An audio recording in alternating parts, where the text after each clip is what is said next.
If you want to change theme on POCO F7, what you can do is you can open the Themes store or Themes app. Over here, make sure that Themes is selected, and you can go through these various themes. You can try to find your favorite one. Of course, you can also use these categories. So let's say I'm gonna go for the top list. And let's say if we can find something quite interesting, perhaps we're gonna use maybe this one. Why not? And let's say I like this theme. All I have to do now is press download. Now, most likely you will have to log into Xiaomi account in order to be able to download themes and use them. However, it is really easy to do so.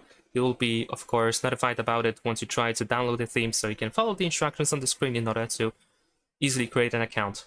Once you are done, you can either press apply in order to immediately use the theme, or you can go to customize in order to choose what should be used. So let's say I want to change everything, and then I can press apply.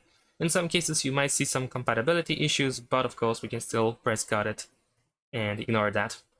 And there we go. Theme has been changed. Thanks for watching, leave a like and subscribe.